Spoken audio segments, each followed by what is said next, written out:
Dengue ಜ್ವರ ಈ ಹೆಸರು ಕೇಳಿದ ತಕ್ಷಣವೇ ಎಲ್ಲರೂ ಬೆಚ್ಚಿ ಬೀಳುತ್ತಾರೆ. ಈ ಜ್ವರವನ್ನ ಚಿಕಿತ್ಸೆಗಿಂತ ಆರೈಕೆಯಲ್ಲೇ ಓಡಿಸಿದ್ರೆ ಒಳ್ಳೆಯದು. ಈ ಜ್ವರ ಹೆಚ್ಚಾಗಿ ಚಿಕ್ಕ ಮಕ್ಕಳು, ವಯೋವೃದ್ಧರನ್ನ ಬಾಧಿಸುತ್ತದೆ. ಯಾಕಂದ್ರೆ ಚಿಕ್ಕ ಮಕ್ಕಳಲ್ಲಿ ರೋಗ ನಿರೋಧಕ ಶಕ್ತಿ ಇನ್ನೂ ಪಕ್ವವಾಗಿರುವುದಿಲ್ಲ. ಹಾಗೆಯೇ ವಯೋವೃದ್ಧರಲ್ಲಿ ರೋಗ ನಿರೋಧಕ ಶಕ್ತಿ ಕುಗ್ಗಿ ಹೋಗಿರುತ್ತದೆ. ಈ ಜ್ವರಕ್ಕೆ ಕಾರಣ ಇಡೀಸ್ ಈಜಿಪ್ಟಿ ಎಂಬ ಹೆಸರಿನ ಭಯಾನಕ ಹೆಣ್ಣು ಸೊಳ್ಳೆ. ಇದು ಯಾವುದೇ ವಾತಾವರಣದಲ್ಲಿ ಬದುಕಬಲ್ಲದು. ಈ ಸೊಳ್ಳೆಗೆ ಸಂತಾನೋತ್ಪತ್ತಿ ವೇಳೆ ಅಗತ್ಯವಿರುವಾಗ ರಕ್ತಕ್ಕಾಗಿ ಮನುಷ್ಯರನ್ನ ಕಚ್ಚಿ ರಕ್ತವನ್ನ ಹೀರುತ್ತದೆ. ಈ ಸೊಳ್ಳೆಗಳು ಹೆಚ್ಚಾಗಿ ಹಗಲು ಹೊತ್ತಿನಲ್ಲಿ ಮೊಣಕೈ, ಮೊಳಕಾಲಿನ ಭಾಗದಲ್ಲಿ ಕಚ್ಚುತ್ತವೆ. ನೀವು ಇದನ್ನ ನೋಡಿ ಹೊಡೆಯುವಷ್ಟರಲ್ಲಿ ರಕ್ತ ಹೀರಿ ಓಡಿ ಹೋಗುತ್ತದೆ. ಆದ್ದರಿಂದ ಈ ಜ್ವರಕ್ಕೆ ಇಂಥದೇ ಎಂಬ ಔಷಧಿ ಎಲ್ಲೂ ಕೂಡ ಇಲ್ಲ. ರಕ್ತದಲ್ಲಿ ಪ್ಲೇಟ್ಲೆಟ್ಸ್ ಗಳನ್ನ ಹೆಚ್ಚಿಸಿಕೊಳ್ಳುವ ಹೊರತು ಈ ಒಂದು ಡೆಂಗ್ಯೂ ಜ್ವರಕ್ಕೆ ಯಾವುದೇ ಚಿಕಿತ್ಸವೇ ಇಲ್ಲ. ವೈರಸ್ ನಿಮ್ಮ ದೇಹ ಹೊಕ್ಕು ತಕ್ಷಣವೇ ನಿಮಗೆ ತಿಳಿಯದಂತೆ ರಕ್ತ ಕಣಗಳು ಕುಗ್ಗುತ್ತಾ ಹೋಗುತ್ತವೆ. ಆದರೆ ಸೂಕ್ತ ಎಚ್ಚರಿಕೆ ವಹಿಸುವುದರ ಜೊತೆ ತಕ್ಷಣಕ್ಕೆ ಚಿಕಿತ್ಸೆ ಪಡೆಯದೆ ಭಯ ಪಡುವ ಅಗತ್ಯವಿಲ್ಲ. ಮುಖ್ಯವಾಗಿ ಇದು ಅಂಟು ಜ್ವರ ಕೂಡ ಅಲ್ಲ. ಅಂದ್ರೆ ಜ್ವರ ಪೀಡಿತರಿಂದ ಇನ್ನೊಬ್ಬರಿಗೆ ನೇರವಾಗಿ ಹರಡೋದು ಇಲ್ಲ. ಜ್ವರ ಪೀಡಿತರನ್ನ ಕಚ್ಚಿದ ಸೊಳ್ಳೆ ಇನ್ನೊಬ್ಬರಿಗೆ ಕಚ್ಚಿದಾಗ ಮಾತ್ರ ಈ ಡೆಂಗು ಜ್ವರ ಹರಡುತ್ತದೆ. ಇತ್ತೀಚೆಗೆ ಈ ಜ್ವರ ಪ್ರತಿಯೊಬ್ಬರನ್ನ ಕೂಡ ಕಾಡುತ್ತಿದೆ. ಆದರೆ ಇದು ಯಾವ ಜ್ವರ ಎನ್ನುವುದು ತಿಳಿಯೋದಿಲ್ಲ. ಕೆಲವೊಮ್ಮೆ ನಾವು ಸಾಮಾನ್ಯ ಜ್ವರ ಎಂದುಕೊಳ್ಳುತ್ತೇವೆ. ಆದರೆ ಅದು ವೈರಲ್ ಜ್ವರವೂ ಆಗಿರಬಹುದು, ಡೆಂಗು ಜ್ವರವೂ ಆಗಿರಬಹುದು, ಅಥವಾ ಚಿಕನ್ ಗುನ್ಯಾ ಕೂಡ ಆಗಿರಬಹುದು ಮತ್ತು ಮಲೇರಿಯಾ ಕೂಡ ಆಗಿರಬಹುದು. ಹವಾಮಾನದಲ್ಲಿ ಏರುಪೇರಾದಂತೆ ಆರೋಗ್ಯದಲ್ಲೂ ಏರುಪೇರಾಗಲು ಆರಂಭಿಸುತ್ತದೆ. ಅದರಲ್ಲೂ ಮಳೆಗಾಲದಲ್ಲಿ ಸೊಳ್ಳೆಗಳ ಕಾಟ ಹೆಚ್ಚಾಗಿ ಡೆಂಗ್ಯೂನಂತ ಕಾಯಿಲೆಗಳು ಹೆಚ್ಚಾಗಿ ಹರಡಲು ಆರಂಭಿಸುತ್ತವೆ. ಅದರಲ್ಲೂ ಮಳೆಗಾಲದಲ್ಲಿ ಹೆಚ್ಚಾಗಿ ಕಾಡುವುದು ಈ ಜ್ವರ ಮತ್ತು ನೆಗಡಿಯೇ. ಕೆಲವೊಮ್ಮೆ ಅದು ವೈರಲ್ ಜ್ವರವೋ ಅಥವಾ ಡೆಂಗು ಜ್ವರದಿಂದ ಜ್ವರ ಬಂದಿದೆಯೋ ಎಂದು ತಿಳಿಯೋಕೆ ಆಗೋದಿಲ್ಲ.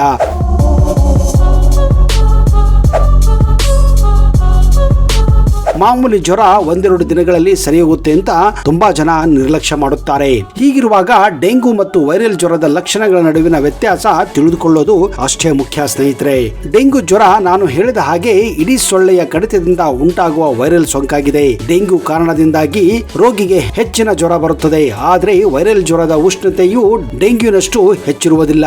ಇದಲ್ಲದೆ ನಿಮ್ಮ ಮೂಳೆಗಳು ಅಥವಾ ಕೀಲುಗಳಲ್ಲಿ ನಿಮಗೆ ತೀವ್ರವಾದ ನೋವು ಇದ್ದರೆ ನಿಮಗೆ ಡೆಂಗ್ಯೂ ಜ್ವರ ಅಂತ ಹೇಳಬಹುದು. ಅದೇ ಸಮಯದಲ್ಲಿ ವೈರಲ್ ಜ್ವರದಲ್ಲಿ ದೇಹವೆಲ್ಲ ನೋವು ಇರುತ್ತದೆ.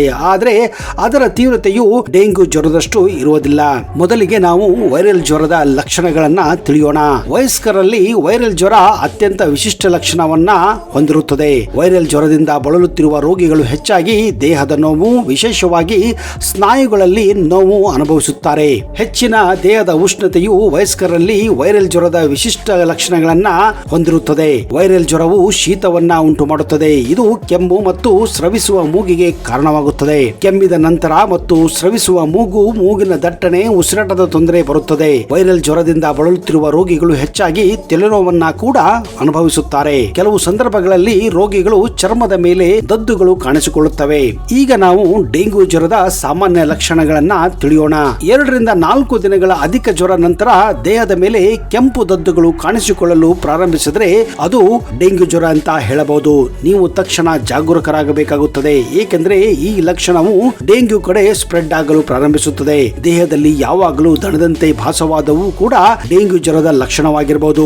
ವಾಕರಿಕೆ ಮತ್ತು ವಾಂತಿಯಂತ ಲಕ್ಷಣಗಳು ಡೆಂಗ್ಯೂ ಜ್ವರದ ಲಕ್ಷಣದಲ್ಲಿ ಒಂದಾಗಿವೆ. ಮೂಗು ಅಥವಾ ವಸಡುಗಳಿಂದ ರಕ್ತಸ್ರಾವವಾಗುವುದು ಡೆಂಗ್ಯೂವಿನ ಇನ್ನೊಂದು ಲಕ್ಷಣವಾಗಿದೆ. ಹಸುವಿನ ಕೊರತೆಯು ಸಮಸ್ಯೆಯು ಡೆಂಗ್ಯೂಗೆ ಸಂಕೇತವಾಗಿದೆ. ಕ್ರಿಟಿಕಲ್ ಹಂತದಲ್ಲಿ ಮೆದುಳು, ಕಣ್ಣು, ಮೂತ್ರ, ಮಲ ರಕ್ತಸ್ರಾವವಾಗುವ ಸಾಧ್ಯತೆ ಇರುತ್ತದೆ.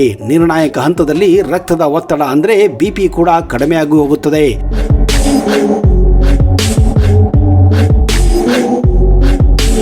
ಮೂರನೇ ಸಮಸ್ಯೆ ಎಂದರೆ ಹೊಟ್ಟೆ, ಶ್ವಾಸಕೋಶದಲ್ಲಿ ದ್ರವ ಸಂಗ್ರಹವಾಗಿ ಉಸಿರಾಟಕ್ಕೆ ಕಷ್ಟವಾಗಿ ಆಕ್ಸಿಜನ್ ಕಡಿಮೆಯಾಗಿ ಕೆಲವು ರೋಗಿಗಳಿಗೆ ಆಕ್ಸಿಜನ್ ಬೇಕಾಗುತ್ತದೆ. ಹಾಗೂ ಕೆಲವೊಂದು ಸಂದರ್ಭದಲ್ಲಿ ಐಸಿಯುನಲ್ಲಿ ವೆಂಟಿಲೇಟರ್ ನೆರವಿನ ಅವಶ್ಯಕತೆ ಇರುತ್ತದೆ. ನೀವು ಈ ಎಲ್ಲಾ ಲಕ್ಷಣಗಳನ್ನ ಒಟ್ಟಿಗೆ ನೋಡುತ್ತಿದ್ದರೆ ತಡ ಮಾಡದೆ ವೈದ್ಯರನ್ನ ಭೇಟಿಯಾಗೋದು ಉತ್ತಮ. ಡೆಂಗ್ಯೂ ಜ್ವರದಿಂದ ಕೆಲವು ಅಂಗಾಂಗಗಳು ಕಾರ್ಯಕ್ಕೆ ಅಡ್ಡಿ ಮಾಡುತ್ತವೆ. ಮೆದುಳು ರಕ್ತಸ್ರಾವವಾಗಿ ಪ್ರಜ್ಞೆ ತಪ್ಪಿ ಬೀಳಬಹುದು. ಯಕೃತ್ತಿನ ತೊಂದರೆಯಿಂದ ಜಾಂಡಿಸ್ ಕೂಡ ಆಗಬಹುದು. ಕಿಡ್ನಿ ತೊಂದರೆದ ವೈಫಲ್ಯವಾಗಿ ಡಯಾಲಿಸಿಸ್ ಕೂಡ ಬೇಕಾಗುತ್ತದೆ. ಹೀಗೆ ಡೆಂಗು ಜ್ವರದ ಪ್ರಮಾಣ ಹೆಚ್ಚಾದ್ರೆ ಅನೇಕ ಸಮಸ್ಯೆಗಳು ಉದ್ಭವವಾಗುತ್ತವೆ. ನಿರ್ಣಾಯಕ ದಿನಗಳು ಕಳೆದ ನಂತರವೂ ಡೆಂಗು ಜ್ವರದಿಂದ ರೋಗಿ ಗುಣಮುಖವಾಗುತ್ತಾ ಹೋಗುತ್ತಾನೆ. ಜ್ವರ ಬಂದು 9 ರಿಂದ 10 ದಿನಗಳಲ್ಲಿ ಗುಣಮುಖವಾಗುವ ಹಂತಕ್ಕೆ ಬರುತ್ತಾನೆ. ನಿಧಾನವಾಗಿ ಆಹಾರ ಸೇವಿಸಲು ಕೂಡ ಪ್ರಾರಂಭಿಸುತ್ತಾನೆ. ಈ ಹಂತದಲ್ಲಿ ಕೆಲವರಿಗೆ ಮೈಯಲ್ಲಿ ಗುಳ್ಳೆಗಳು, ತುರುಕೆಗಳು ಕೂಡ ಉಂಟಾಗಬಹುದು. ಕೆಲವರಿಗೆ ಹೃದಯದ ಬಡಿತ ಕೂಡ ಕಡಿಮೆಯಾಗಿ ಹೋಗುತ್ತದೆ. ಹಾಗಾದ್ರೆ ಈ ಡೆಂಗ್ಯೂ ಜ್ವರದಿಂದ ಪಾರಾಗಬೇಕಾದ್ರೆ ನಾವೆಲ್ಲ ಏನು ಮಾಡಬೇಕು ಎನ್ನುವ ಪ್ರಶ್ನೆ ನಿಮಗೆ ಕಾಡಬಹುದು ಸ್ನೇಹಿತರೆ. ಜ್ವರದ ಸಂದರ್ಭದಲ್ಲಿ ಮಕ್ಕಳಾಗಲಿ ದೊಡ್ಡವರಾಗಲಿ ಸರಿಯಾಗಿ ನೀರು ಕುಡಿಯುತ್ತಿದ್ದಾರೆಯೋ ಇಲ್ಲವೋ ಅನ್ನೋದನ್ನ ಗಮನಿಸಬೇಕು. ದೇಹ ಡಿಹೈಡ್ರೀಕರಿಸದೆ ಎನ್ನುವುದನ್ನ ಖಚಿತಪಡಿಸಿಕೊಳ್ಳಬೇಕು. ನೀರು, ಎಲೆಕ್ಟ್ರೋಲೈಟ್ ದ್ರಾವಣಗಳು, ಎಳೆನೀರು ಅಥವಾ ಹಣ್ಣಿನ ರಸದಂತಹ ದ್ರವಗಳು ನಿರ್ಜೀಲೀಕರಣವನ್ನ ತಡೆಗಟ್ಟಲು ಸಹಾಯ ಮಾಡುತ್ತವೆ. ಅಂದ್ರೆ ನಿಮ್ಮ ದೇಹದಲ್ಲಿ ನೀರಿನ ಅಂಶ ಕಡಿಮೆ ಮಾಡುವುದನ್ನ ಅವು ತಡೆಯುತ್ತವೆ. ವಿಶೇಷವಾಗಿ ನಿಮ್ಮ ಮಗುವಿಗೆ ವಾಂತಿ ಅಥವಾ ಅತಿಸಾರದ ಲಕ್ಷಣಗಳು ಕಂಡು ಬಂದರೆ ಸಾಕಷ್ಟು ನೀರು ಕುಡಿಸಿರಿ. ನೋವು ನಿವಾರಣೆಗೆ ಪ್ಯಾರಾಸಿಟಮಲ್ ಮಾತ್ರೆಯನ್ನ ನೀವು ತೆಗೆದುಕೊಳ್ಳಬಹುದು. ಇದು ನೋವನ್ನ ನಿಯಂತ್ರಿಸಲು ಮಾತ್ರ ಸಹಾಯ ಮಾಡುತ್ತದೆ. ಆದರೆ ಯಾವುದೇ ಕಾರಣಕ್ಕೂ ಐಬ್ರೂಫಿನ್ ಮತ್ತು ಆಸ್ಪಿರಿನ್ ಅಂತಹ ಸ್ಟಿರಾಯ್ಡ್ ಗಳನ್ನ ಯಾವುದೇ ಕಾರಣಕ್ಕೂ ತೆಗೆದುಕೊಳ್ಳಬಾರದು. ಯಾಕಂದ್ರೆ ಇವು ರಕ್ತಸ್ರಾವ ಹೆಚ್ಚಿಸುವುದರಲ್ಲಿ ಅಪಾಯವಿರುತ್ತದೆ. ಡೆಂಗು ಸಾಮಾನ್ಯವಾಗಿರುವ ಪ್ರದೇಶದಲ್ಲಿ ವಾಸಿಸುವಂತಹ ಜನರು ಮತ್ತು ಒಂದು ಸಲ ಡೆಂಗ್ಯೂ ಬಂದವರಿಗೆ ಡೆಂಗಾಕ್ಸೈಡ್ ಎನ್ನುವ ಒಂದು ಲಸಿಕೆ ಕೂಡ ಬರುತ್ತದೆ.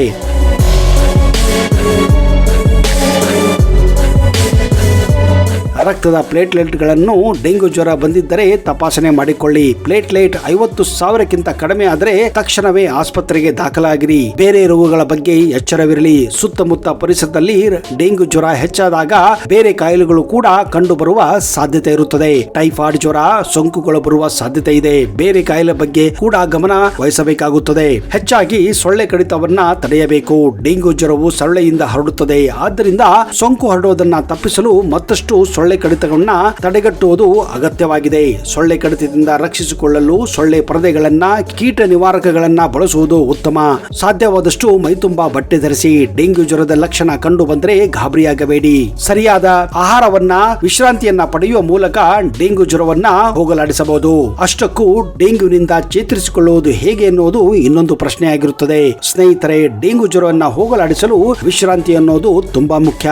ವೈದ್ಯರ ಪ್ರಕಾರ ರೆಸ್ಟ್ ಈಸ್ ಬೆಸ್ಟ್ ಎನ್ನುತ್ತಾರೆ. ಜ್ವರ ಬಂದರೆ ದೇಹದಲ್ಲಿ ನೀರಿನ ಅಂಶ ಕಡಿಮೆ ಆಗುತ್ತಾ ಹೋಗುತ್ತದೆ. ಹೀಗಾಗಿ ದೇಹದಲ್ಲಿ ಸಾಕಷ್ಟು ನೀರಿನ ಅಂಶ ಕಾಪಾಡಿಕೊಳ್ಳಲೇಬೇಕು. ಕುದಿಸಿ ಆರಿಸಿದ ಶುದ್ಧ ನೀರು, ತಾಜಾ ಹಣ್ಣಿನ ಜ್ಯೂಸ್, ಮಜ್ಜಿಗೆ, ಎಳೆನೀರು, ಗಂಜಿ ಸೇವಿಸುತ್ತಾನೆ ಇರಿ. ದ್ರವ ಪದಾರ್ಥಗಳನ್ನ ಜಾಸ್ತಿ ಬಳಸಿ. ಕಿತ್ತಳೆ ಹಣ್ಣು ಸೇವನೆಯಿಂದ ಡೆಂಗು ಬೇಗ ಗುಣಮುಖವಾಗುತ್ತದೆ. ವಿವಿಧ ವಿಟಮಿನ್ ಮತ್ತು ಖನಿಜಾಂಶ ಭರಿತ ಪೌಷ್ಟಿಕ ಹಣ್ಣು, ಅಧಿಕ ನಾರಿನಾಂಶ, ವಿಟಮಿನ್ ಸಿ ಇರುವ ಮೋಸಂಬಿ, ನಿಂಬೆ ರಸ, ಅನಾನಸ್, ಕಿವಿ ಫ್ರೂಟ್, ದ್ರಾಕ್ಷಿ, ಚಕೋತ ಹಣ್ಣುಗಳ ರಸ, ಹಣ್ಣು ಸೇವನೆಯಿಂದ ಅವಶ್ಯಕ ಪೋಷಕಾಂಶ ದೊರೆಯುತ್ತದೆ. ಎಳೆನೀರು ಸೇವನೆಯಿಂದ ದೇಹದಲ್ಲಿ ಡೆಂಗ್ಯೂನಿಂದ ಕಡಿಮೆ ಆಗಿದ್ದ ನೀರಿನ ಅಂಶ ಹೆಚ್ಚಳವಾಗುತ್ತದೆ. ದಿನಕ್ಕೆ 2 ರಿಂದ 3 ಎಳೆನೀರು ಕುಡಿಯಲೇಬೇಕು. ದಾಳಿಂಬೆ ಹಣ್ಣಿನ ಬೀಜಗಳು ಕಬ್ಬಿಣಾಂಶ ಪ್ರಮುಖ ಮೂಲವಾಗಿವೆ. ದಾಳಿಂಬೆ ರಸ, ಹಣ್ಣು ಸೇವನೆಯಿಂದ ರಕ್ತ ಕಣಗಳನ್ನ ನಿಯಂತ್ರಣದಲ್ಲಿ ನೀವಿಡಬಹುದು. ಆಯಾಸವನ್ನ ಕೂಡ ಕಡಿಮೆ ಮಾಡುತ್ತದೆ. ಡೆಂಗ್ಯೂನಿಂದ ಬಳಲುತ್ತಿರುವವರಿಗೆ ಪಪ್ಪಾಯ ಎಲೆ ಮತ್ತು ಬೀಜಗಳ ರಸವು ಅತ್ಯುತ್ತಮ ಔಷಧಿಯಾಗಿದೆ. ಪಪ್ಪಾಯ ಎಲೆ ರಸ, ಪಪ್ಪಾಯ ಹಣ್ಣಿನ ಜ್ಯೂಸ್ ಸೇವನೆ ಅತ್ಯಂತ ಮುಖ್ಯವಾಗಿರುತ್ತದೆ. ಮೊಳಕೆ ಕಾಳುಗಳು ಸೇವನೆ ಉತ್ತಮ. ಗಂಟೆಗೊಂದು ಲೋಟ ನೀರು ಕುಡಿಯಲೇಬೇಕು. ಡೆಂಗು ಜ್ವರ ಕಡಿಮೆ ಮಾಡಲು ಹರ್ಬಲ್ ಟೀಯನ್ನ ನೀವು ಕುಡಿಯಬಹುದು ಅಥವಾ ಬ್ಲಾಕ್ ಟೀಯನ್ನ ಕೂಡ ಕುಡಿಯಬಹುದು. ತರಕಾರಿ ಜ್ಯೂಸ್, ಸೂಪ್ ಸೇವನೆಯಿಂದ ದೇಹಕ್ಕೆ ಅಗತ್ಯವಾದ ಪೋಷಕಾಂಶಗಳು ಕೂಡ ದೊರೆಯುತ್ತವೆ.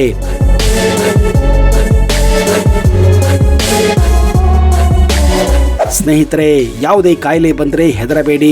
ನಿಮ್ಮ ದೇಹ ಯಾವ ರೀತಿ ವರ್ತನೆ ಮಾಡುತ್ತದೆ ಅನ್ನೋದು ನಿಮಗೆ ಮಾತ್ರ ಗೊತ್ತಿರುತ್ತದೆ. ಹೀಗಾಗಿ ಆದಷ್ಟು ಮೇಲೆ ಹೇಳಿದ ಈ ಒಂದು ಅಂಶಗಳನ್ನ ಗಮನದಲ್ಲಿಟ್ಟುಕೊಳ್ಳಿ ಹಾಗೂ ವಿಶ್ರಾಂತಿಯನ್ನು ಸದಾ ಪಡೆದರೆ ಆದಷ್ಟು ಬೇಗ ಯಾವ ರೀತಿಯ ಜ್ವರವಾಗಲಿ ಓಡಿ ಹೋಗುತ್ತದೆ. ಒಂದು ವೇಳೆ ನಿಮಗೆ ಈ ಮಾಹಿತಿ ಇಷ್ಟವಾದರೆ ಈಗಲೇ ಇದನ್ನ ನಿಮ್ಮ ಸ್ನೇಹಿತರ ಜೊತೆ ಶೇರ್ ಮಾಡಿ, ವಿಡಿಯೋನ ಲೈಕ್ ಮಾಡಿ ಹಾಗೂ ನಿಮ್ಮ ಅನಿಸಿಕೆಯನ್ನ ತಪ್ಪದೆ ಕಮೆಂಟ್ ಮಾಡಿ.